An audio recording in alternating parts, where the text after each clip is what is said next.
Welcome to the Model Health Show. This is fitness and nutrition expert Shawn Stevenson, and I'm so grateful for you tuning in with me today. I've been on a pretty long road trip, and it's not done yet. All right, I've been on the hustle, but the great thing is I'm in a space where I get to bring my family with me a lot of times. So I'm on the road right now with my wife and my youngest son, Braden, who's really a superstar behind all this stuff. And recently, we were just kind of out hanging out over this trip. And by the way, so cut to tomorrow, I'm heading out to NYC to do something special with Dr. Oz that I'm going to be having coming up for you guys. So keep your eye out for that. All right. But my youngest son, being on the road for 2 weeks, this little guy's going to be on the road and hanging out with big fellas and big ladies. I got him some things to bring along with us, plus us as well. It's exposed me to a whole new world, guys. I didn't know about fire sticks, guys. I didn't know that the fire stick could do so much, right? We got instant entertainment anywhere, and I got to use the fire stick to actually watch my guest today's show while I was on the road. So shout out to everybody with the fire stick. I don't even know if it's legal, to be honest. All right, this is probably illegal, but it's okay because we can get it at Target, so it's probably all good. But it's just been a great experience, just finding out how to do this stuff with my kid along the way and exposing him to these new environments. And I just want to throw it out there for you as well, because I love the statement, if we can't see it, we can't be it. And so giving our children, even if you don't have kids yet, maybe your younger brother or your nieces and nephews, give them an opportunity to see what you're doing. Take them to the gym with you or work out with them, in the garage or wherever go to the park. Let them see the stuff that you're doing so they get an imprint or an exposure to all the good stuff. Because I know if you're a fan of the Model Health Show, you're getting some workouts in, you're eating healthy. Expose them to that stuff. Let them help prepare food and all that good stuff as well. All right, so they can make smart choices. And one of the choices that my little guy makes is having his Organifi. All right, when we're on the road, I bring along my little Go Packs. And here's why. Listen to this. A lot of folks would ask me, even coming to my clinic, like, should I take a multivitamin? Should I take a multivitamin? And my general impromptu answer would be no, absolutely not. And this is because most multivitamins are from synthetic sources. So these are highly processed synthetic nutrients. And the reality is, we think that something made in a laboratory can mimic what nature made. And it's just a fallacy, really, because when it comes in food, it's packaged with other cofactors that actually enable your body to utilize the vitamin B12 or the vitamin A or the chromium or the boron, whatever the case might be. But getting these isolated nutrients from synthetic sources and throwing it together in some pill is not necessarily the way to go. All right, so I utilize Organifi to make sure we're meeting our micronutrient needs, and here's why. So one of the ingredients is moringa. All right, moringa has 7 times more vitamin C than oranges, 7 times more potassium than bananas, 2 times the amount of protein that's contained in milk. And also, of course, milk is considered to be like a super high source of calcium, but moringa has 4 times more calcium than milk. All right, shout out to those who are lactose intolerant. I feel you. This is a better source for you. We don't want the gas and blast, all right? They also contain 4 times more vitamin A, aka beta carotene, than carrots. That's supposed to be that super source of beta carotene. And also 25 times the amount of iron in spinach. So folks out there who get a little cold, might have a little anemia going on, borderline, iron is super important, all right? So moringa is a great source for that. So that's just one of the ingredients. Moringa, they also have spirulina. They have chlorella, all right? Chlorella, chlorophyll, highest chlorophyll food that we know about, all right? Potent blood builder, detoxifier. So this is a superfood green blend, all from real food sources. Cold processed, so you actually get the nutrients in it that you're looking for, all right? It's not heat blasted, toasted, roasted, fricasseed, and you're not actually getting the stuff that you think you're getting. You're getting that good stuff in Organifi, and it actually tastes good, and that's the key, because my little guy will drink it. So kid tested, Model Health Show approved. All right, so head over, check them out. It's Organifi.com/model. That's ORGANIFI.com/model.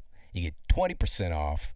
Did you get 20% off, guys? That's a dub. You get 20% off everything from Organifi, all right, all the time. So head over, check them out. Organifi.com/model. And now let's get to the iTunes review of the week. Another 5-star review titled, "You've Changed My Life, Man," by Donnie Wani. I've been listening to your podcast for a couple of months, and I've already learned more about my body and my health in that 2 months than what I've learned throughout my entire life. Like, I'm pretty sure that I was lied to about everything in regards to health since I was a baby. LOL.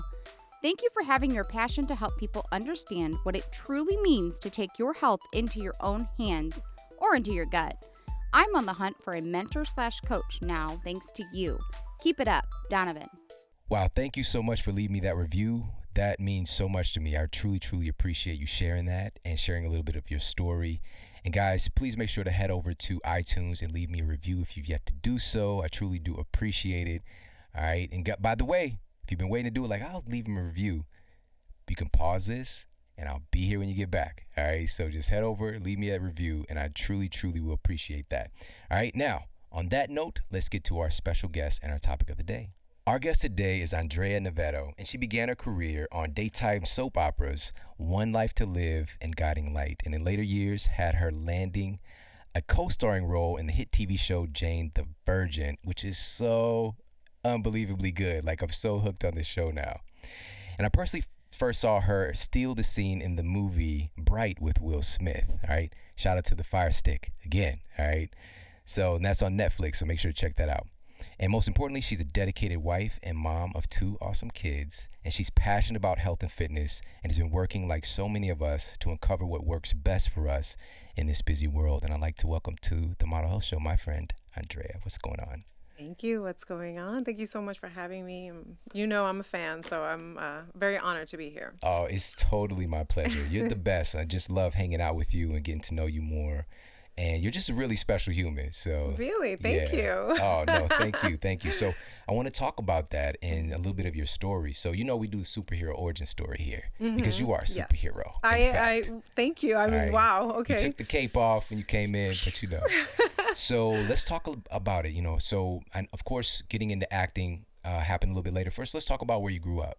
Let's start there. Sure. Well, I was born and raised in the Bronx. I'm of Puerto Rican heritage.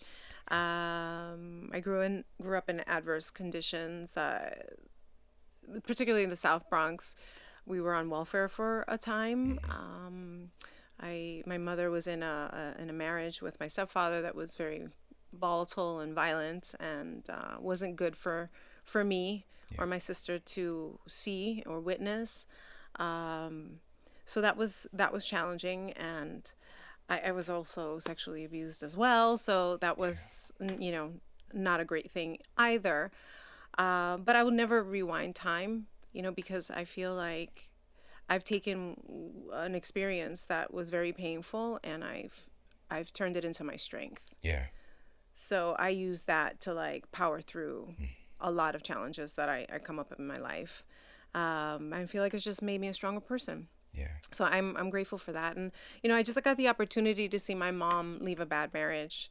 Yeah. I got the opportunity to witness a woman who was dependent on a man to bring in money, was dependent on the government to bring in money, and pick herself up by the bootstraps and say, no, I don't want to live like this anymore. There's more out there. There's a better life.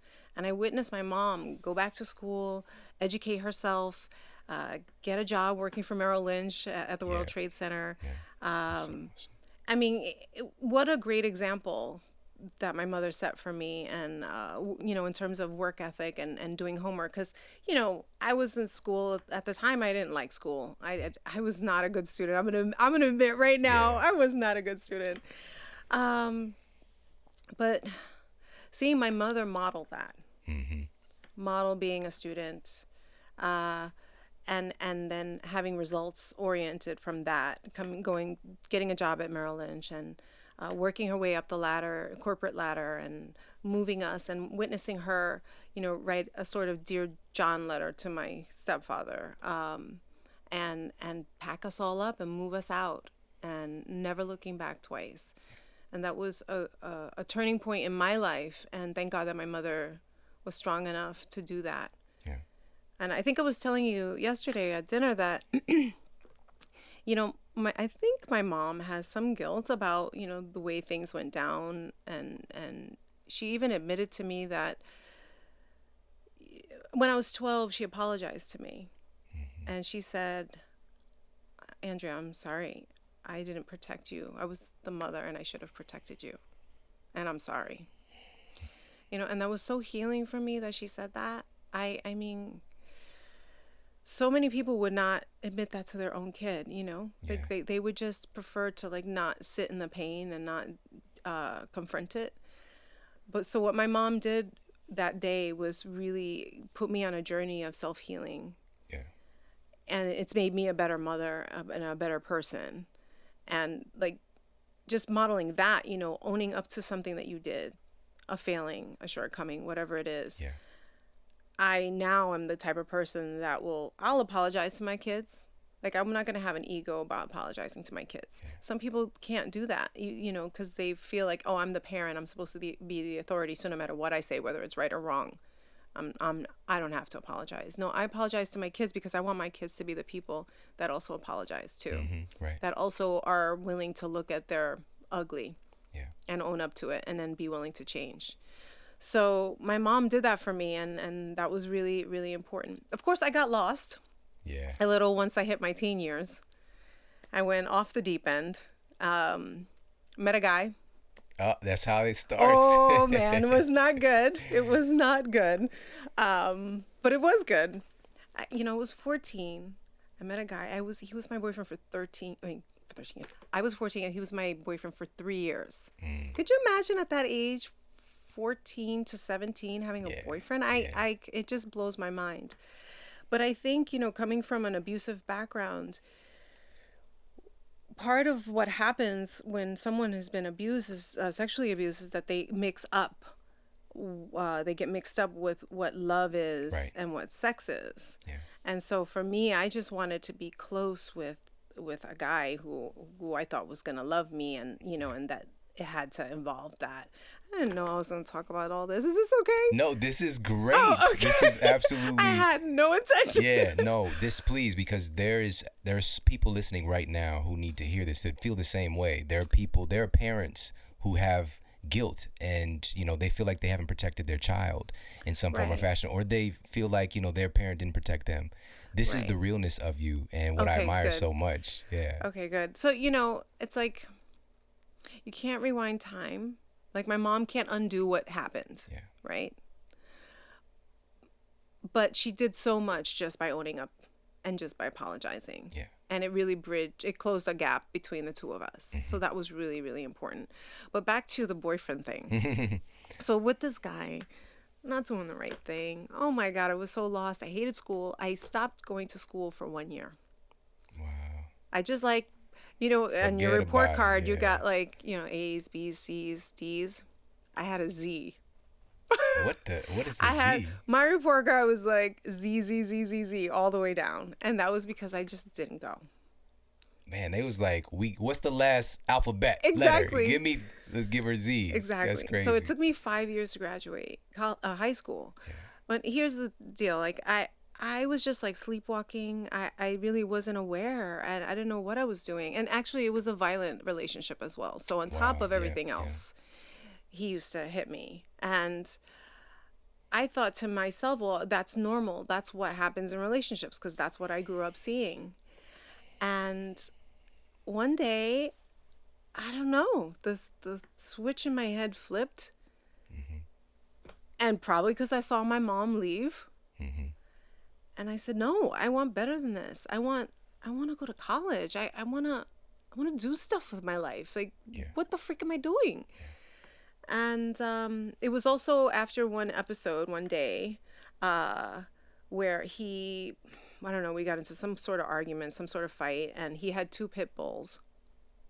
One was a friendly one and one wasn't. Mm-hmm. And he was holding the dog on a leash, and he was sort of antagonizing me with the dog and sort of sicking the dog on me, and wow, that's crazy. I'm sitting on the sofa and I'm scared, because I'm afraid. I know that dog might bite me. Mm-hmm. And I had to be smarter. So I was like, what the frick am I gonna do? Mm-hmm. So I said to him, oh, you're such a tough man. Oh, you need your dog to put your woman in place, huh? Wow, you're just so tough. All I could think was, I got to get this dog away from me. And so then he says, I'll put the dog away. And I'm like, yeah, you put the dog away. Yeah, put the dog away. I was like, I gotta get this dog away from me. And so then he puts the dog away, and then he comes back, and I'm like, oh, fuck. Shit, what am I gonna do now? So he starts poking me in the head. What you gonna do now? What you gonna do now? And I lost my shit. I literally attacked him. I attacked him. We were fighting like there was a ball of people on the floor fighting. I mean, I was punching as hard as I could, kicking, whatever the fuck I could do. I had so much pent up rage inside of me, and I took it all out in that moment, to the point where he had to pull a knife out on me to get me to stop, because I would not stop. And then I was like, okay, now I got a knife on me. What's happening? I had to talk him out of that one too. Oh, you need a knife. You're such a tough guy, blah, blah, blah, blah. And he put the knife away, and shortly after that, I broke up with him. Isn't that crazy? I can't even believe it. Like, I can't even imagine my daughter who's 13 going through something like that, you know? But it showed me my strength, and, you know, that I could stand up for myself, and I held my own. No, I wasn't necessarily kicking his ass, but he wasn't kicking my ass either. I held my freaking own, and I found my strength in that moment that, no, I don't need to take this shit. I don't need this. There's more out there. Yeah. And so I broke up with him pretty quickly after that, and I started refocusing on my education, on school. And there was a teacher at school who noticed me. I always used to be quiet and hold everything in, and I would never raise my hand. And he started like calling on me, and I was like, shit, you know. And I wasn't even sure if I knew the answers, but I would just try, and I was always right. Yeah. And one day he came up to me, he was like, Andrea, what are you doing? Like, you know the answers. Why don't you raise your hand? And I'm like, I don't know. And he's, you got to raise your hand. I'm going to call on you every time. I'm like, oh man. Then he started like saying, looking at my grades, what's this? Why are you getting a C here? You shouldn't be getting a C. And he was just holding me accountable. That's awesome. Which was amazing. And that's what all it takes, is just like one person to say, hey, you could do better. You are better. And so I literally turned myself around and became an honor student in high school. Wow. Yeah. When I went from Z's to an honor student, and I had no idea that I was capable. I really did not. I had no idea I was capable. And I had dreams. I always wanted to be an actress, but it wasn't like a realistic thing in my mind. Like I want to talk about this in this kind of transition. Sure. But I just got to thank you so much for sharing that story, because, you know, this is something I'm very passionate about myself, you know, because I grew up in a very volatile environment, and, you know, sometimes waking up and my mother has a black eye, and, you know, just a lot of violence. And, you know, it created my character, you know, to the degree, you know, I kept getting kicked out of school for fighting. I got kicked out of college for fighting. Who does that? You know? But people that know me today is like, that's just not my character. You know, I'm a good person, and I care about people. I'm not into, like, I don't want to punch anybody in the face. It's just like, it's not attractive to me, you know? No, yeah. But, you know, my environment caused me to feel like I always had to defend myself. I always had to prove myself. And this is how we resolve issues, is through violence. And so there are a lot of people who've grown up in that type of atmosphere. But of course, there are other people who haven't.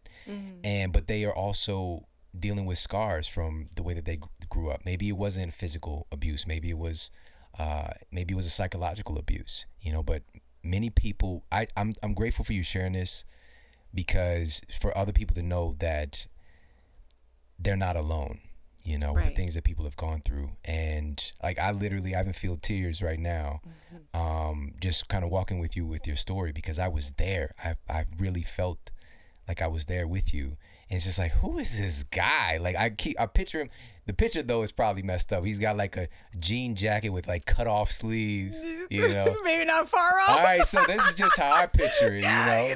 And, so, you know, I just want to thank you for that, and for your courage, and for sharing that. And, you know, again, this was like an early chapter of your incredible story, which all of us go through stuff, you know. But so often, so many people right now, they're not aware that they can turn to the next chapter. And because of you sharing your story, giving people permission to do that. So when did you start acting? Like, when did this actually take place? Because you said like you always wanted to, but what was the first step for that? Was that in college? It was in college, yes. Like, in high school, I would see the drama department, it was like a group or a clique, and I would just admire from afar, and Yeah. I'd see them in the theater rehearsing, and, there was a pull in my heart. Like, I was like, oh, I want to be up there. I want to do that too. But I was kind of shy and too afraid to like break into the group. And I've always been sort of like an individualist in a sense. And I don't like to be part of cliques or groups. And I tend to shy away and just be solo.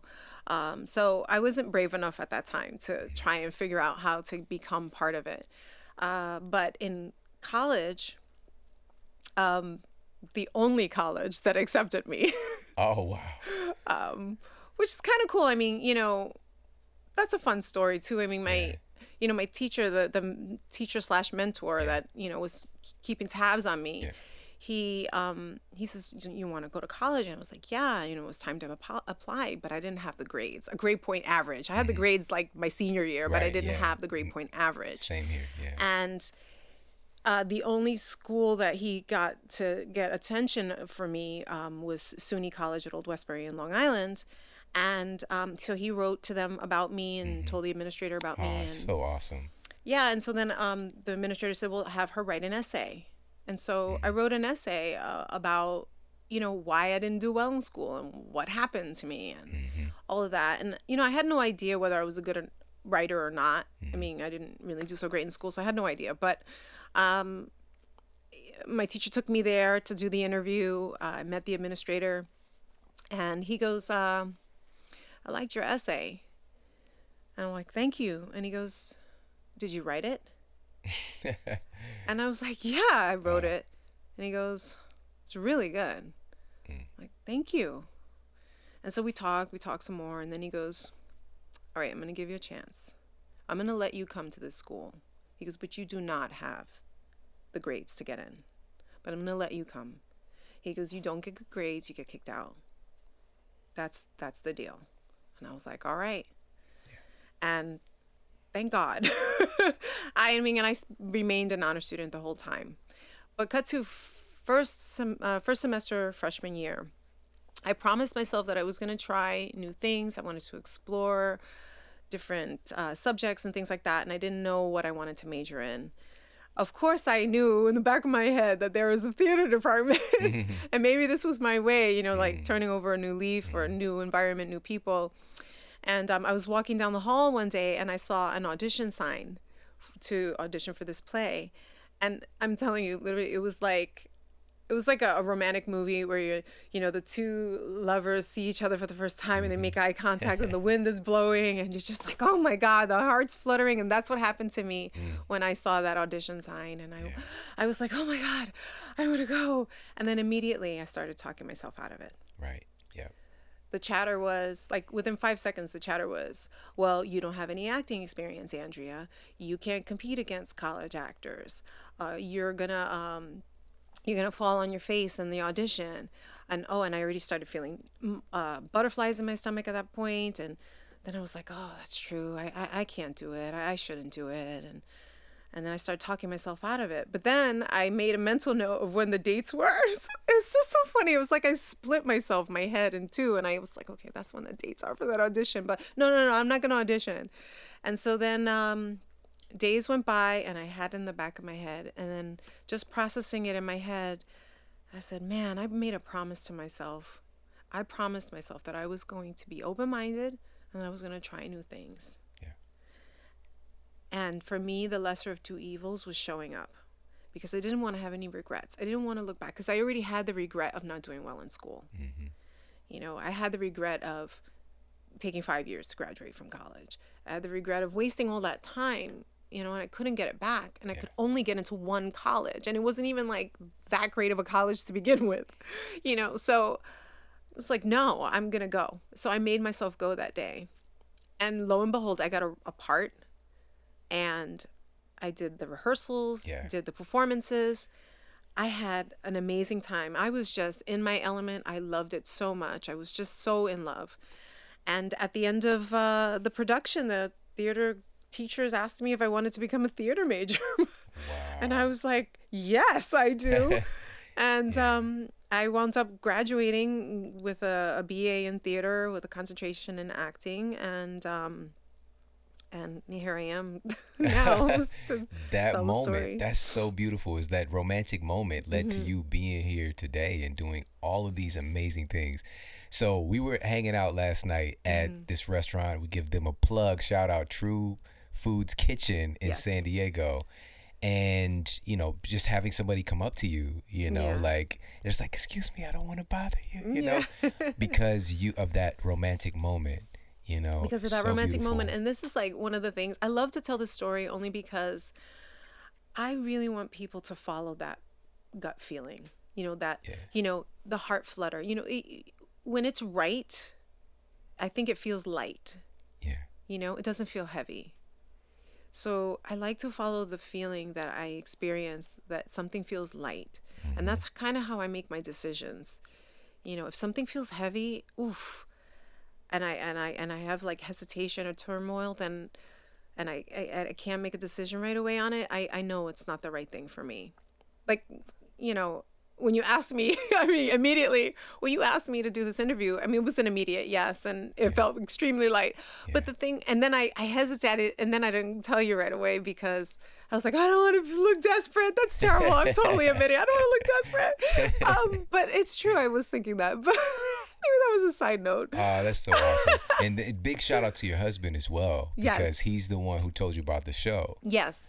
Yeah. Yeah, my husband's introduced me to Tim Ferriss, and I got into him and his podcast and his books, and then he also, introduced me to your podcast. And one of the things I love about my husband is that he's willing to work on himself. Yeah. And we've been together So important. 21 years, and he's always been a person who's willing to admit when he was wrong, or to at least like work on himself and go inside and do some internal work or read a book or stuff like that. And he's been a very good influence on me. Yeah. And I like to think that I'm a good influence on him too. Yeah. I Yeah, love but that. it's like people who are, how you always hear that saying, the five people Yeah, definitely. closest to, and he's a good influence on me.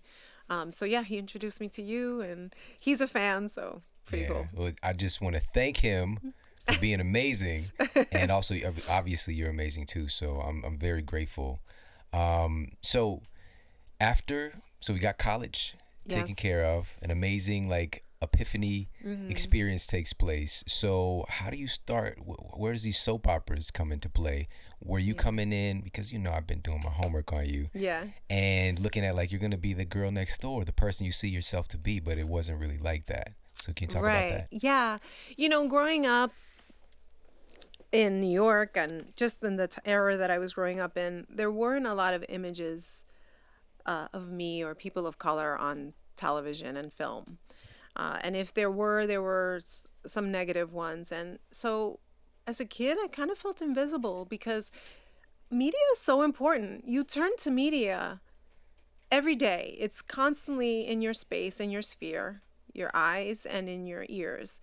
And it's supposed to be a reflection of the world. And it's in some level, way, shape, or form, it's telling you how to live and telling you what's important. And so for me as a kid, when I didn't see myself, or when I did sort of see myself, it wasn't so positive. Right. And so I had this feeling that I either wasn't good enough because I was a person of color, or I just didn't count. I felt invisible. So when I decided to become an actress, I knew that, I had the chips stacked against me. It was already chips stacked against you when you decide to become an actor, but then Right. just to be an actor of color was even harder. But to me, I had no other choice. I had to act. So whether I was successful or not, I was going to do it. Yeah. Either way. And so one of my first professional jobs was with One Life to Live. And I had gotten the audition. I was really excited because when I read the scenes that I was auditioning, it was the girl next door.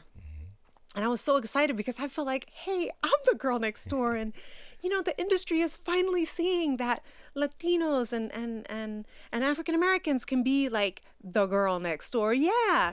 And so I was super excited for this role. And I show up and I do the audition, and the two casting directors are there, and they're looking at me and they're nodding. They look excited. And so they said to me, can you come back tomorrow? And I'm like, yes, I can. I can come back tomorrow. So they said, prepare the same scenes, and we'll see you tomorrow, set the date. I was on cloud nine. Next day, I come back, I do my same scenes again for them, and I see them looking at each other, nodding their heads, smiling. And then one of them says to me, so do you want this role? And I'm like, yes. Right. And like, that was so unheard of, because whenever you are offered a role, you usually like do the audition, go home, and then eventually you get a phone call from your agent to say they want you to play this role. They're like offering it to me in the room. So I said, yes, of course I want the role. And I felt so good about myself. Yeah. So they go, okay, well, it starts tomorrow. Can you go for a fitting? It's right around the corner. It was ABC, so it was like right around the corner in the Upper West Side. I'm like, yes, I could go to the fitting. So they give me the directions. I show up. I get to the fitting room, costume designer. And so she starts pulling clothes from the rack, and she pulls out like a mini skirt. So I'm like, okay, mini skirt, cool. Put the mini skirt on. Then she hands me a pair of combat boots. And I'm like, girl next door wearing combat boots. Okay, cool. Then she hands me a midriff shirt and some like ghetto fabulous gold hoop earrings. And I'm like, why is she giving me these clothes, these hoop earrings? And it doesn't make sense. So I said to her, I don't get why this character would wear these clothes. Like, what is this about? And she goes, oh, well, you're playing the girlfriend of the gang leader. And I was like, what? No, those are not the sides that I read. And she goes, oh, honey, those sides, that's a character that's already been on the air. It's that already aired. They just probably didn't have a scene for you to read, so they just gave you something so they could hear you. And I was like, oh my God, it was so crestfallen. I was kind of semi in shock and devastated in that moment. And I went home pretty sad, and I didn't know what to do, because I knew that as a Latina, it was important for me to make sure that I approached all of my roles with integrity and with the awareness that I was representing my community. Wow. With the awareness that was a younger generation that was coming up and would be seeing me and modeling after me and seeing themselves in me. And so I had a bit of a dilemma, because at the same time, I had to pay my rent. Right, you gotta eat. Yeah, I had to eat. I wanted to get my health insurance through SAG. Yeah. What do? I wanted to get ahead in my career. I needed to build like a video reel for my demo reel to represent myself. To because every time I say, well, can we see her demo reel? Mm-hmm. I needed something that was legitimate. I was really torn, and I was debating: do I take it? Do I not take it? At the end of the day, and it was really hard for me. I had to like swallow my pride and take that role. But I decided that when I was going to play that role, I was going to play it as it was written on the page. Yeah, I'll wear your ghetto fabulous hoop earrings. Yeah, I'll wear them. But that doesn't mean I'm going to bring in the attitude. I'm not going to bring in that like stereotype that people want to see us in, that people think we are. That's not, because I know that's not who I am, and that's not who most of my people are. And so, if I got directed to have more be tougher, or like kind of like be sassy or chew some gum, I wouldn't do it. And I would just nod my head, yeah. Oh, yeah, sure, I heard you. And then I would do what I wanted. And eventually, the role was supposed to last 4 months. It lasted 2.5 years. Wow. And I truly believe that if I had played the stereotype that was written on the page, it would not have lasted that long, because it would have been one note. It would have been boring. It would have been not one-dimensional. And, it would have been damaging to my psyche and the people who are watching the show. Yeah.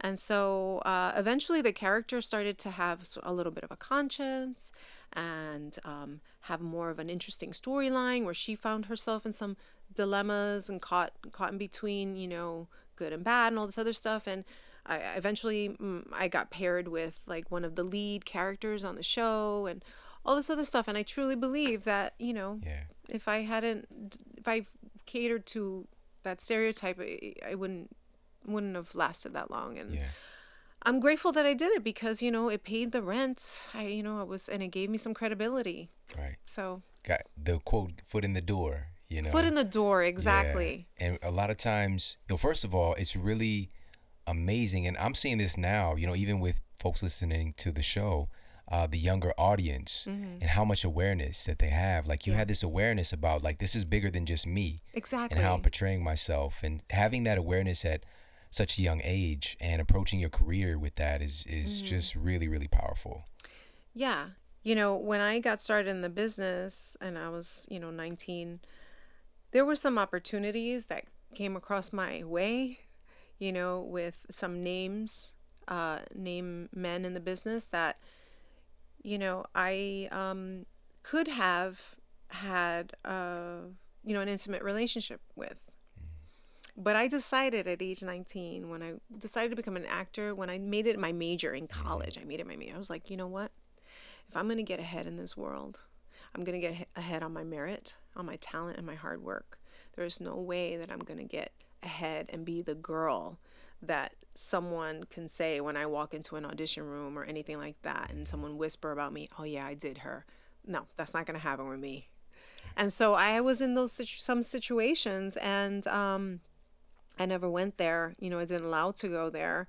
And I had that conviction early on, no matter what, I was going to get ahead on my merits. Yeah. And that's much, of course, that's easier said than done, you know, and a lot of people don't think about, you know, the real world situations. No, I mean, I'll be real honest. I mean, I was attracted to some of these people, like for sure. You're good looking, you're hot, you know, whatever. I'm a young woman, you're a good looking guy, whatever.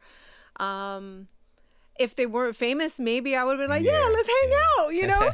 But no, they were famous. So I was like, no, I'm sorry, you're famous. I can't. I already decided. So, you know, my answer is done. Yeah, that's standard. We were just talking last night, my wife shared with you and how we met. You know, we have so many similarities. And by the way, so in high school, when I got kicked out of high school for fighting for my entire I was there my junior year, maybe like a month, and then I got kicked out. My mom didn't withdraw me from the school records like she should have, and so I ended up getting straight Fs for that semester, and it dropped my I was a good student, you know, I think maybe like 3.8 or whatever, and it went down to like 2.9 or something like that. And so my senior year, I had to go to 0 hour, which was because, you know, you have first, second, third hour. Yeah. It was a 0 hour. There was 0 hour. So I'm like the only senior on the bus with the, lower classmen, going to school like 6 a.m. or something crazy. Oh, man. And I was also taking correspondence courses at home. Like I was doing whatever it took, you know. So I ended up graduating 3 years of high school, you know. Oh, wow. And, but me getting into college, same thing, you know, teachers taking an interest in me, and I needed those letters of recommendation big time. Yeah. And so I was fortunate, like I got to pick what school I went to. I didn't necessarily go to the ideal school for me. I got kicked out of that school as well. Oh, man. But just having that experience. And so my wife, last night sharing with you, she was in a bad relationship. It was seeing this pattern of behavior, like you saw, you had your stepfather, and then we tend to attract what we know. Exactly. And this is why it's so important to have other examples. And so seeing that situation, in her household growing up, with violence, and then as she got a little bit older and, in her teenage years and getting, I don't acknowledge that she had a boyfriend. I know, you said that last night. Like and you were like, who? It's, no, that person. The no-name person? The no-name person. Yeah, okay. The no face, no name. But, so when she finally had the strength to get out of it, some time went by. She was just sharing last night. She was really happy about being single, like being by herself and just Yeah. like being free because she never had that experience. Right. And also coming from another country, you know, when she moved here, just kind of like really kind of sheltered in a way. Mm-hmm. And so she said it last night, a couple weeks before she met me, she had, for whatever reason, decided to write out the things that she wanted in a man, Right. you know, in her boyfriend or the next person that she's with. And when she met me, and this wasn't until like a while later, she came across the paper. She was like, he's all these things, Right. you know, It's like amazing how you can manifest that something. clarity, Yes. right? But also she had her standards on what she wasn't going to accept, Exactly. you know, and it can be, sometimes the standards can be finessed. Mm-hmm. Like, for example, when I had 2 kids, you know, I had a little boy and a little girl, you know, and when she met me, that was one of her things. He doesn't have kids. Mm-hmm. So when I told her, and I was she shared it last night, I was very upfront about it. Like, Yeah. this is my world, you know, and if you're going to be a part of it, this is how it is, you know. And of course, and I waited even a while before I even, you know, introduced, just to make sure she was going to be around, because, you know, prior to meeting her, I wasn't the best, you know. Right. Yes. And so a lot of people, you know, never saw my kids. It was just me and them. You know, I'd have them, and then when they were not with me, then I'd be doing the jean jacket ripped off thing, minus hitting people, Minus you know, hitting. but definitely That's like good. not being a great guy. Right. And so, but having that clarity on what you want and really sticking to that, despite the temptation, despite the seductive thing. If it's like 9 out of 10 amazing things on your Yes. list, that's probably good. Exactly. You know? Yeah. I mean, you know, what do they say? Aim for the stars and you might land on the moon or whatever. Yeah, You just something have like to that. you have to aim. I know that's totally wrong. Shoot the moon, land in the star. Land in the star. Yeah. I'm so bad with. Why did I even try? I don't Why know. did I even try to do that? I don't know what it is either. Wait, let's get it. So Wait. if you shoot for the moon, even if you miss, You'll- you'll still land amongst Oh the my stars. God! Thank you. Yeah, I got those. They're always there. I'm like I'm so bad with sayings and I try them anyway. I love that. That's why you and my wife get along. Yeah, It's not her I- cup of tea. It's like saying I don't even know, hitting the nail on the head or whatever. Which or hit the head on the nail. You're Oh gonna my say it backwards gosh. anyway. Whatever. So I don't know, where were we? We were talking about the standards and, you know, having that list. Like for you, your standard was, you know, I'm not going to hook up with guys that are in this field because I don't want, you know, my career to be based in any way, shape, or form on that. Exactly. Yeah. Yeah. So there was the One Life to Live. Let's see. And What then, and there was another soap opera too, right? Yes, I was on Guiding Light for a Guiding year Light as and well. So, but eventually, and this is what we want to really talk about, which is how I know you now. Yeah. How did Jane come about? Well, Jane is a really interesting story because most people will probably think that I just showed up in an audition and got the role. But it didn't quite happen that way. You know, I've been acting, I want to say, for over 27 years. That's including college. And it's been a long road, and it's been a long road of growth and self-discovery because I had challenges of mindset challenges. So, you know, a lot of insecurities, which I still have, still working on. I don't think they 100% go away, but I am very proactive in them, and I like to talk about them because I feel like it's like shedding a light on it and not letting it stay in the dark. Yeah. Because then when it's in the dark and it's hidden, it rules you. And I want to be the one in charge. So I like to talk about my insecurities, especially because I want people to know that, you know, they see me on a television show and they think, oh, she's got the perfect life. And, you know, you look at, you know, social media and it looks so ideal. And, you know, yeah, I'm doing fun and cool and wonderful things. But, you know, I'm walking around with insecurities. I really am. And I'm working on myself. And it's one of the reasons why I love your podcast, because I feel like, you know, the things that you share, the things that you share with your audience is to make us better people. And that's my MO. I want to be a better person, you know, inside and out. So, anyway, Jane. So been with my husband for 21 years. You can imagine a lot of water under the bridge. And, you know, I think your significant other is your teacher. Yeah, definitely. Your significant other is your spiritual teacher. Let's be even more specific, as your spiritual teacher. So Richard and I have had, a lot of ups and downs. And there have been many times where I really thought that I was going to leave him and I was going to divorce. We have 2 kids. Right now they're age 11 and 13. And, for a while there, I was really unhappy. My manager, his name is Norman Alajim, by the way. I love that name, Norman Alajim. He wasn't my manager at the time. I had only agents. And he said that one day he was sitting on the sofa with his wife. His wife was a big fan of Law & Order SVU. And he said 3 nights in a row, I appeared on his television. And he's like, wow, like the 3rd day that I appeared on his TV set, he's like, who is this girl? I've never seen her before. And so he looks me up and he's like, she should be working more. So he reaches out to my agents at the time, who didn't let me know immediately that he had contacted me. So he waited a while, and then eventually he reached out to me through Facebook. And he sent me this beautiful, eloquent message apologizing right away for reaching out to me through Facebook, because it wasn't the proper avenue. It wasn't the most professional, but that he had tried through my agents and didn't hear. But that he saw me on SVU and was really interested in representing me. So this wasn't the first time that people had reached out to me through Facebook who wanted to be my manager. So I'm like, please. Right. I start getting New York. Please, you just want my 10%. I ain't giving my other 10%, And so then I'm like, and what kind of name is Norman Alajim anyway? That's a weird name. So I said, let me Google this guy. So I started Googling him.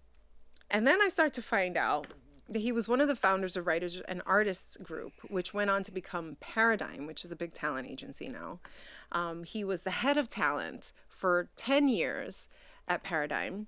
He represented Lawrence Fishburne, Sharon Stone, Katherine Heigl. Like, the list went on, and I was like, Okay. well, maybe I want to talk to this Norman Alajim dude.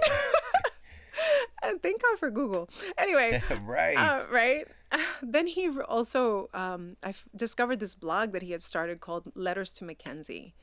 And he had decided that he wanted to write a letter to his daughter, who was probably like 9 or 10 at the time, a letter every week for 1 year to her, expounding his love for her, talking about the funny things she did that week, life lessons, things like that. And he did that for a whole year, and with the intention of her seeing it when she turned 18. And I read a lot of the letters, and I'm like, oh my God, these are so beautiful. They were so well written, so eloquent, so endearing. I said, wow, what kind of person would do that? This is a quality person. This is the type of person I want in my sphere. I only want people who are, just connected on a spiritual level, who are willing to be vulnerable, who are willing to just love, Yeah. And he's like a businessman in LA doing this. And so I decided that I wanted to work with him, but I didn't tell him that. Mm-hmm. I put him through the ringer. I grilled him for about an hour on the phone. We met in person in New York as well. I loved his energy. I'm all about energies with people. And then I had an independent film that that was coming out in LA in a film festival starring Paul Sorvino. So I told him I'm coming out to LA. Let's start working. And so I literally landed that day. He had an audition for me the next day, which was for a film called Super Fast, and it was a spoof on the Fast and the Furious. So I got to play Michelle Rodriguez and do my little comedy. So that was the first thing he sent me out on. I booked it. And then the second thing he sent me to was a general meeting with the different networks, and one of them being the CW network, which is what Jane the Virgin is on. So when I show up, I'm in the waiting room to meet with the casting directors there. It's not an audition. It's just like a general meeting. And I'm sitting there, and there are monitors in the room, in the waiting room, that have all the trailers for the shows that were currently on the air at the time. And so as I'm sitting there, I'm looking at all these young, beautiful people, and I'm going, where are the brown people? Mm-hmm. Why am I here? And I'm literally sitting there thinking, oh my God, they're not going to give me a job. They don't have any shows that I would be on. They wouldn't cast me in anything. And so I'm thinking that to myself. I'm going, Andrea, you can't be thinking like that. You're about to meet with these people. I'm like, don't say anything. Okay, so I made a decision with myself not to say anything. So the ladies come out, they bring me to the office. We're sitting there, we're shooting the shit, we're having a great time talking. It's flowing. The conversation's so good. I'm having a great time. And next thing you know, I hear myself saying, you know, I was sitting out in the waiting room and I noticed that you don't have a lot of people of color in your shows. And then there's another part of me going, Andrea, what are you doing? You're ruining this meeting. And the other part is like, well, you ain't gonna get a part anyway. So I'm like just going back and forth in my head about this. It's like, you know, the two devil, well, a devil and an angel on each shoulder. And so the reaction was a little shocked, like they were a little shocked when I said it. And they got slightly defensive, and they go, well, no, well, there's this show that has this, but you know, but they're not main characters, you know, not super main characters, and I didn't say that, but anyway, so she goes, well, there is a show called Jane the Virgin. It's a pilot that we're going to be auditioning in a couple of months' time, and you would be great for the mother. And I'm like, really? Okay, cool. And it didn't stick in my head at all. The title or the character, it was kind of like a weird thing. I went back home. When I got home, my in-laws at the time were in their mid to late 80s. Shortly after I got back, my father-in-law died of cancer. He was diagnosed with cancer and 10 days later died, passed. And my mother-in-law was in the hospital, and she had always been sickly with diabetes and congestive heart and all these things. So I was a new client with Norman Elajim, and he had always been saying to me from the beginning, you've got to come out to LA for pilot season, and pilot season's like January, February. Meanwhile, this was December. I knew that was on the horizon. My father-in-law just passed away. My mother-in-law in the hospital, super, super fragile. My children young. And my manager's telling me, you got to come out to LA, and you got to come out for at least a month. And also your marriage as well. Yeah. So. You know, so now I'm thinking, oh my God, how am I going to break this to Richard? And he's going to think I'm a terrible wife. What are people going to think of me that I leave him in this condition with this loss and handling his mother in the hospital, running a business, and my young children? How can I leave? What kind of person would I be if I left? And so I was holding it in, and I didn't say anything to him. And then my managers kept calling me, Andrea, are you coming out? Yeah, I'm coming out. Yeah, I'm coming out. Okay. And so like, when are you coming? And finally one day I got brave enough and I said to Richard, hey, you know, my managers really think I should go to LA for pilot season. It's going to make all the difference. And he goes, go, I got this. And I knew that I had to do something immediately. I ran to my computer. I ordered plane tickets. I had to solidify this thing, because if I left any crack in the window of backing out, I would have done it. And so I had to solidify it. Got the plane tickets, got on the phone with my best friend Dahlia. I need a place to stay. She lives in Studio City. She was like, you got a place to stay, no problem. Called Norman Elajim, I'm finally coming to LA, but I need a car. He's like, I got a car for you. I just bought a new one. You can have my old car until I sell it. All right, cool. Got the car in place. I managed to find babysitting easily. I mean, everything just fell into place. It was like the stars were aligned. I had no resistance whatsoever. The only resistance that I experienced was in myself. Right. I got on that plane, and all of a sudden I just had this peace inside me come over me, and I just knew that I was in the right place. I knew that that was what I was supposed to be doing. And I had a lot of time to reflect, 6-hour flight on the way to LA. And I thought about, why did I have such trouble with this? Why was I experiencing so much turmoil to make this decision? And I had to be honest with myself. And I realized that, no, I can't use my husband as an excuse. I can't use my kids as an excuse. They'll all survive. It's just 1 month. It's just a blip on the screen of all of our lives. 1 month.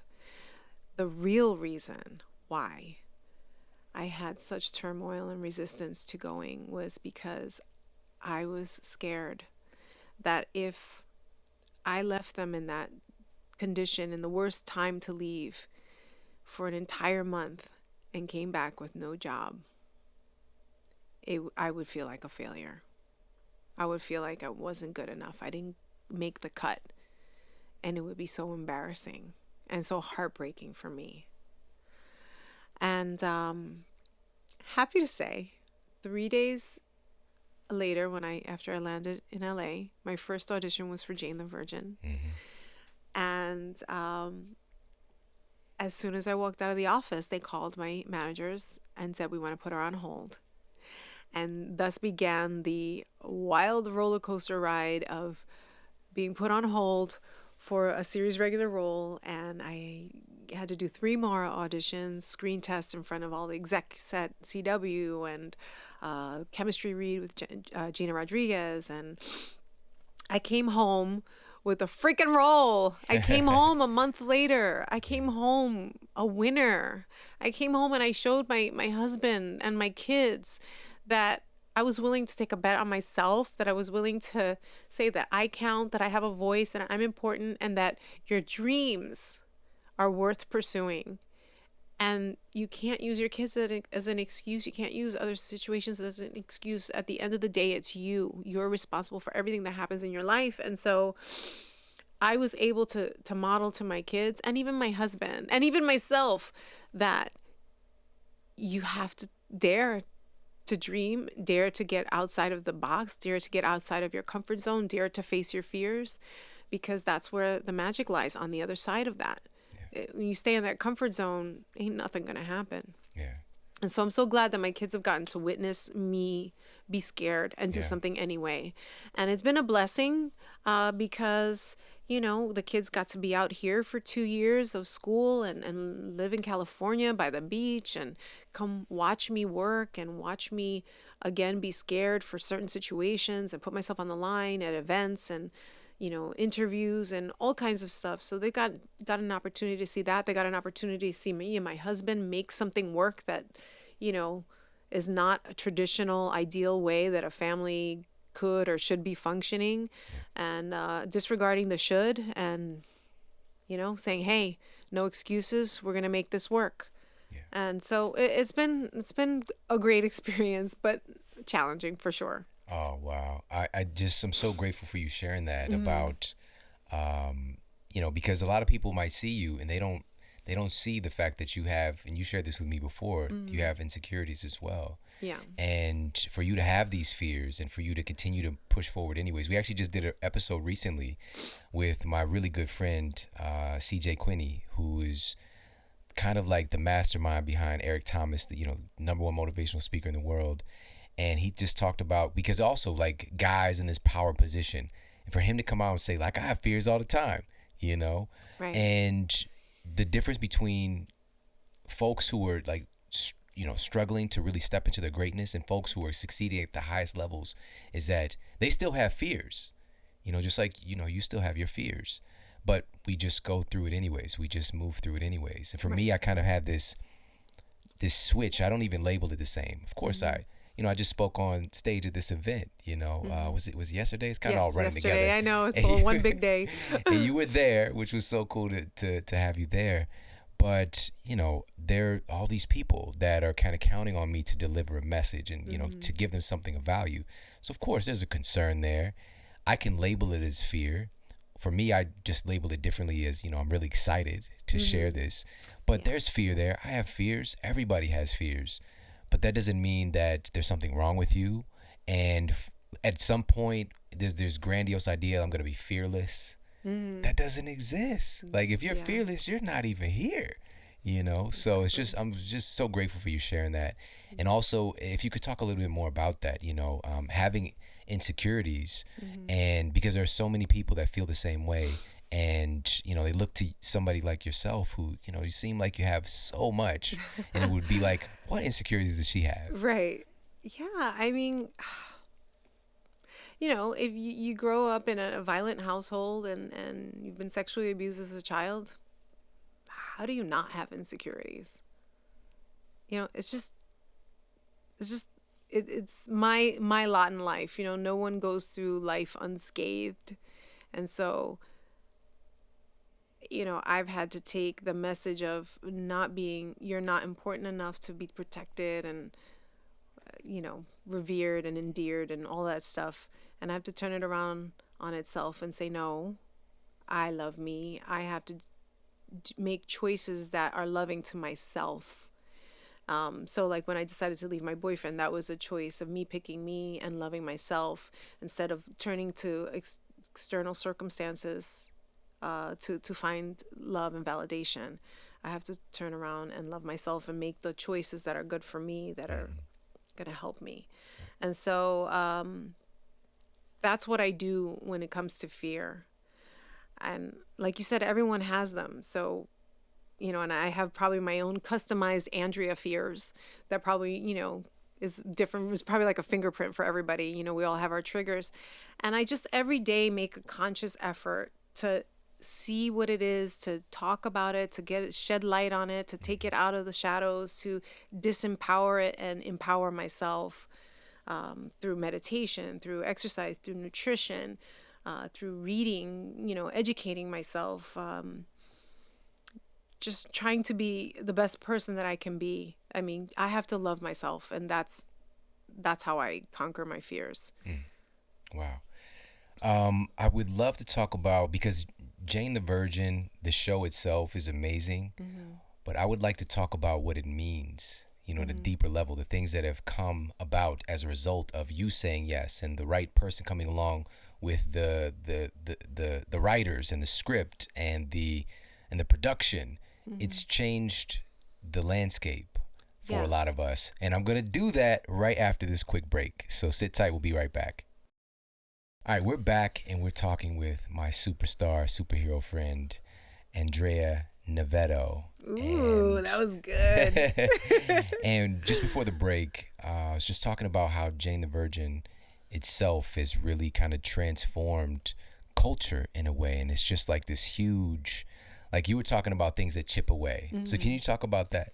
Yeah, I mean, there have been a lot of people like Rita Moreno, Jennifer Lopez, Eva Mendes. The list goes on of Latino performers throughout the years that have been picking themselves, saying they're important, saying I have a voice, saying that I count by showing up. Yeah. And so all of us have been contributing to making sure that we are seen and heard, and chipping away. But it's never been like enough, always in my opinion. But I feel like Jane the Virgin has been one big wallop instead of a chip in terms of showing Hollywood that people of color will make them money. People of color are important. People of color are entertaining. People of color have something important to say, have something to contribute. And since Jane the Virgin came out, critically acclaimed across the board, like not one bad review. Golden Globe nominated. Gina Rodriguez won a Golden Globe for her role. It's just been incredible, and it made such a big dent in this challenge of not having enough diversity in media. And so the following pilot season, my agents told me, there's so many roles for people of color now since Jane came out. It's just like night and day within 1 year's time. And so many of their clients that they couldn't get roles or couldn't even get them in the door have something to offer them. And it's been great. It's been a dream come true. And I'm very proud to be one of the faces that has been a symbolic to represent people of color and Latinos in the media. I was telling you this last night when we were all having dinner, that, and I didn't know if you really like thought about it before, and how you're like a major part of this movement. It's such a position, like even since you were younger and first getting into acting and carrying that sense of responsibility in how you're portraying roles on television, because it's such a huge impact and a trickle down effect in giving positive examples, which this show, I shared that it makes me, when I first watched it, I didn't know what to expect, but it made me feel really good inside. It really made me feel like like I felt like I was at home in a way. Like I felt like I was watching family, Yeah. even though slightly different culture, but Yeah, it just yeah. like felt like so right, and I was so proud and so happy to see positive portrayal of you know first of all women, Women, you exactly. know, Yeah. and also, women of color, and also integrating with other cultures as well. Nobody's left out. We're all really one big family in a way. Yes. We're like at most like eighth cousins, Eighth and just cousins, but right? seeing that and seeing the connection, seeing the display of responsibility and empathy and overcoming hardships and just all these beautiful messages. And by the way, so quick premise of the show, but I'm not going to give it away. Jane, she's virgin, 20 something, Yes. and she saving herself for marriage. And it's such a great story here how they even set that up. But she accidentally gets pregnant, okay? But she doesn't do it, but she gets pregnant on accident. So if you don't know, you gotta check it out for yourself, all right? When I saw this, I was like gasp, right? It's just like, I can't believe this is happening. It's like the worst thing ever. Right. And then the drama ensues from there. Yes. And I didn't share this with you too. My wife, when she was in Kenya, they would watch some soap operas, but it was like Telemundo, like soap operas. And they were yes. in Spanish. Oh my No God. subtitles. No subtitles. She knew zero what they were saying. Obsessed with them. Oh my God. All right, obsessed. That's and so so funny. there's a little thread of that energy in this. Yes. But they work for a reason. Yes. You know? What's great about our show is it's a comedy and a drama at the same time. It's has a lot of important messages that are current to our time, like Right. abortion rights and political issues like immigration. So it's quite intelligent, but it uses comedy and drama and this thread of a telenovela aspect through all of it. And what's great about the telenovela aspect is it gives the writers a chance to do crazy twists in the in the plot. Oh, man. Anywhere from like twins and somebody's head got chopped off and they come back to life. Like crazy stuff. That you would see maybe in a telenovela. So that you're able to buy into what's happening. So we have an actual real telenovela happening at the same time inside the show, and then the show itself has a telenovela thread going all the way through. So it's sort of like a homage to the Latino soap operas. It pays a lot of respect to it, but it has pokes fun at it as well. Yeah. And us as actors get to have a great time because we do comedy and drama within the flip of a dime. Yeah. Quickly we turn to comedy and drama, and it's it's like trying to juggle and keep all the balls in the air, but it's fun. Speaking of juggling, first I want to share this quick parallel that, when you shared your story, and just like it's probably the most difficult thing, especially for a mom, to be in a situation of, leaving her kids for a certain amount of time, especially if she's a good mom, like you are. I try. And no, you are good. You're a great mom. And you. my mother-in-law had the same experience. In Kenya, she had to leave her family if she was going to, be successful and break the mold. This was something that was totally unheard of. People were pointing the finger, worried about, and she was worried about that stuff, like what people are going to say about me.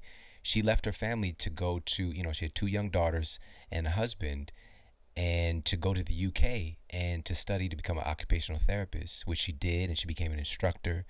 And she picked her family up and moved them to America, and which was huge. I mean, they literally, their house was as big as this room we're in, Wow. and this is not a very big room. And she was also the catalyst for me being who I am today as well. So if it wasn't for her saying yes to that momentary situation and all the heartache involved, which now today, I've never seen a mother and daughter have a better relationship. Never. That's Like, awesome. I would want that. Like, that's what I aspire, but I do have it now. Like, Yeah. those are my boos. That's right. So it's really great to see that. And, so all the fears, but it was for a greater purpose. And it's just like, that was her path, and everybody's path is unique. And so for you, and what I want to talk about is with juggling, like, I saw you boxing, all right? How are you, like, where did the health and fitness kind of like, when did you get an idea that that mattered, and how do you sustain and take care of yourself while with this rigorous schedule and travel? Yeah, well, when I was a kid, my dad put me in Taekwondo. He saw that I was kind of like meek and shy and, growing up in a tough neighborhood that don't fly, so he wanted to toughen me up a little bit. So I was introduced to that for like 2 years, studying Taekwondo, and I actually really liked it. And then when I got into my 20s, I studied Kung Fu, and then I started doing Jiu-Jitsu. And then also in high school, when I turned a new leaf, there was a fitness class in high school that I used to admire, and I would see them, what they were doing. They were working out with weights, and they were running, and they were doing like, it wasn't your regular gym class. And I went up to the teacher, Mr. Wiles, and I asked him, how do I get in this class? And he goes, oh, well, you have to have good grades. And I was like, I don't have good grades. And he goes, you don't have good grades? Well, you can't get in. He goes, but you get your grades up, you can get in. So that was motivated at that point. Wow. And sure enough, like a year later, I had good grades, and I went back up to him and I was like, I got good grades. And he was like, well, you can be in my class. So I started running. I was part like 2 days a week we had to run. And that first 10 minutes was torture getting through, but eventually built up the strength and the stamina to go several miles. And I started doing like half marathons and stuff like that. So that's pretty much where my introduction to fitness started, and it's always been there for me. And also being on camera, it's kind of important for me to like to work out and look good. But besides that, I want to be like my grandmother, 95 years old, still walking every day. She's got her aches and pains and, her little issues here and there, but, she's got a clear mind, more or less sound body. And she has a quality of life. So for me, that's really important. I want to be around for my kids, my kids. I don't want to be debilitated. I don't, I want whatever I can control, I'm going to try and control. I mean, things will happen. You can't control everything, but, I certainly don't want to contribute to it, so to speak. So, eating right is really important to me. I always feel better about it. I don't know if you know this, but I do have Hashimoto's, which is an autoimmune for thyroid. Yeah. And, it's a shame, when I was first diagnosed with it, which was like 15 years ago, I asked my endocrinologist, is there anything I can do? And he goes, no, all you have to do is take the supplement, just to replace your thyroid hormone. And I was like, oh, okay. And to be honest, that was convenient for me. Right. And so come to find out years later, my gynecologist tells me that I have Hashimoto's. At the time, they just told me I was low thyroid. Right. I didn't know I had autoimmune. And so my gynecologist tells me this. And so I'm like, well, what does that mean? And she's like, well, you just have to keep continuing to take your medicine. And then finally I was like, I'm going to learn about this. And my husband, who's, again, I love him, he was like, there's got to be something you can do. Have you looked it up? You should look it up. There's got to be something, there's got to be more. There's got to be more. And sure enough, I started looking it up and found out that for my condition, I needed to be gluten-free, that I needed to be dairy-free, low carb, all kinds of things that I found out, which were all great anyway. And as soon as I started eating better, I started feeling better. And I noticed the difference if I cheat. I'm like, damn, why did I have that piece of bread? My God, I don't feel good, and so I, don't want to continue to hurt myself any further than my body is already doing. Yeah. And so the nutrition part is really important. Wow. I didn't know that was a catalyst as well underneath the surface. We've done, master classes on Hashimoto's. Yeah. Isabella Wentz was a guest. Yes, I remember. Yeah. New York Times bestselling book and all that good stuff. But I'm so glad, to be a resource, I'm that's so glad you're my resource. Yeah. I gotta tell you, really, it's important. And the funny thing is, my husband and I talk about nutrition and things like that, and our kids are kind of like annoyed with us most of the time because it's maybe we all go overboard with all these things. Yeah. And sometimes when we're on a long car trip or whatever, we're subjecting them to podcasts. But I like to think that as much as they protest and complain and all this other stuff, I still think some things are getting in. Definitely. I think, yeah because, the apple doesn't fall far from the tree. And so if my husband and I are trying to be the best people that we can be, I feel like, and I hope that my children will do the same. And here's an interesting example. This is how I know it's working. I went shopping with my daughter. We went food shopping. So we walk up to the cashier, and there's people in front of us, and they have their food on the conveyor belt, and we're putting our food on the conveyor belt. And then my daughter goes, she goes to me, she elbows me, and she goes, "Look," and they have Wonder Bread on the conveyor belt, and she goes, "Ugh," and she's just like, it was like a tisk tisk, and she was like, "Oh, they don't know." They don't know. And I was like, damn, so she has been listening. I was like, that was like a proud parenting moment for me when that happened, because so often she's very rebellious to us about eating healthy. But that was proof to me that something is sinking in. Yeah. So anyway. Wow. I Wonder Bread. Wonder Wow, Bread. That's crazy. I was like, do they still make They still Wonder have Bread? that? They still make Wonder That's what Bread? I thought when you What said the it. It's heck? like, really? I didn't even know it still You got existed. staying power. It's that glue. It's that gluten, Man. sticking. Oh, wow. That's such a great story. So, just your story's amazing. What you represent is amazing. And I would love, just kind of in parting, one of the last things I want to ask you about, your character. You've extracted some things from your personal life. Like, you can really, like, this, it seems like there's a lot of you in it, but not like the you who I know, but something close to you. Right. And so for your role on the show as Jane's mother, where did you extract that inspiration from? Well, Jane, let me say it again.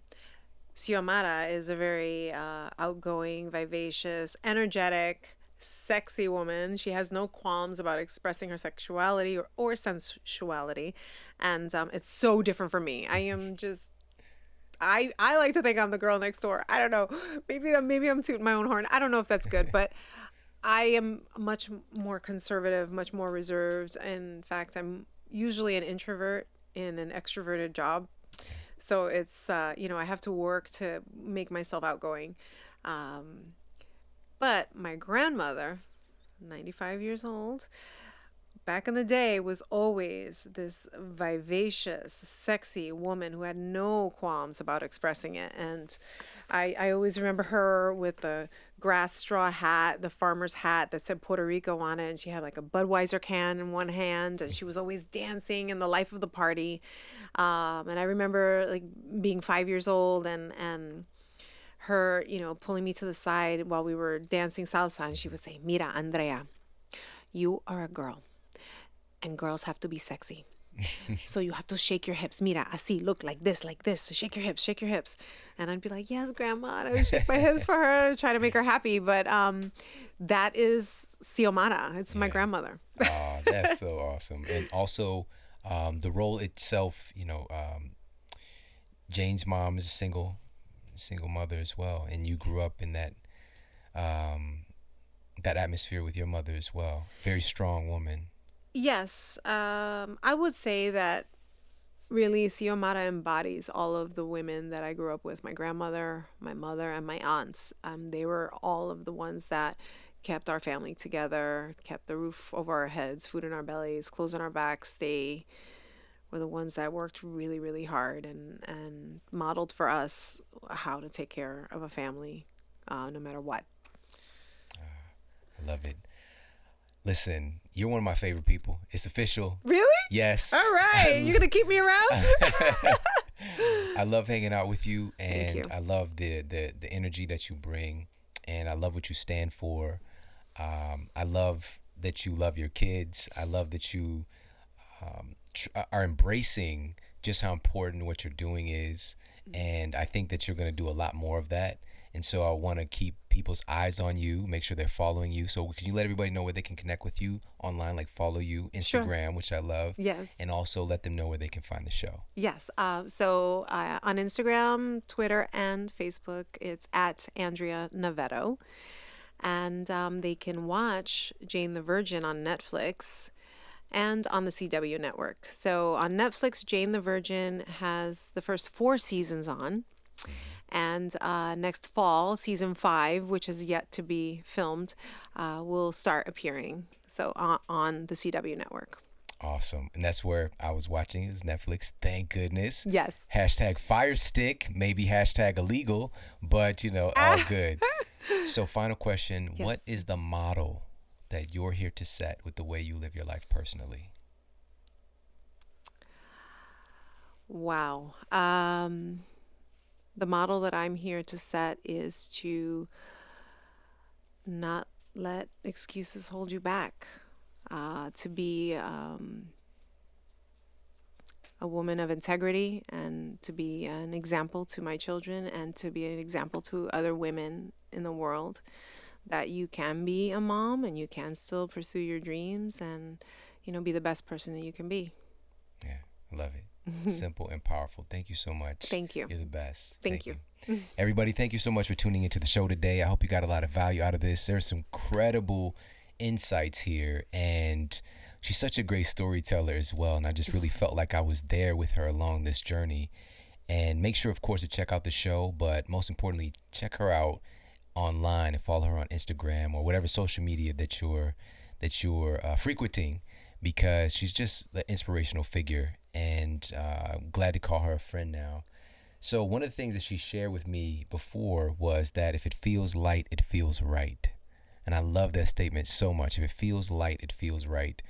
When she took that plane trip in a situation where psychologically, in a way, she's, quote, leaving her family to pursue something that was much bigger than herself, she felt this experience of it feeling light, and just she knew that this was the right thing for her and that she made the right decision. Cut to changing culture, cut to exposing her kids to the most amazing things that many of us dream of as kids and also as adults, that we can be able to do for our children. And it all came from her moving through that fear, because she shared with me that she was terrified of failure. Like, that's really the catalyst behind everything. In her, like, thinking her husband wasn't gonna go for her leaving, or that the story with leaving her kids, it was really fear of failure.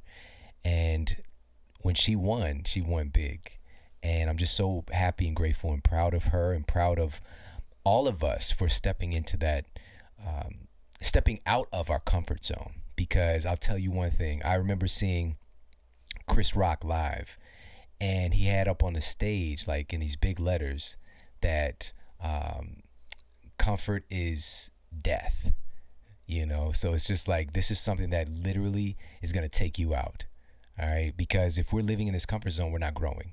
And if you're not growing, you're not life. All of life is moving forward and continuously to grow and evolve. So if you're not growing, you're not just staying the same, you're going backwards. All right, so keep that in mind. Get out of the comfort zone. Proactively get yourself out of your comfort zone, so life doesn't have to do it for you, because it will. All right, stuff is going to happen. But if we can really cultivate ourselves, because one of the things that she did, she was qualifying herself for the moment when it came. So start qualifying yourself. This is why we train. I remember somebody coming up to me when I was trained on the track not too long ago. And, it was a guy who's a little bit older than me. He came over to me. He was like, because I was doing sprints and I was giving 120. He was like, what are you training for? I was like, what are you training for, buddy? And I just literally caught me off guard. I was like, for life, training for life. I'm just staying ready, for whatever life brings me. So that's one proactive way we can get into discomfort, is training our physical body. But also, what about spiritually? What are you doing to get yourself out of your comfort zone?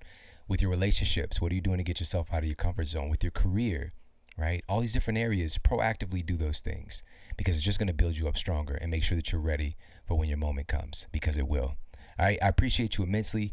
Make sure to share this out with your friends and family on social media. And of course, you can tag me, and you can tag the amazing Andrea as well, and let her know what you thought of the episode. I appreciate you so much. We've got some incredible stuff coming up, so make sure to stay tuned. Take care. Have an amazing day, and I'll talk with you soon.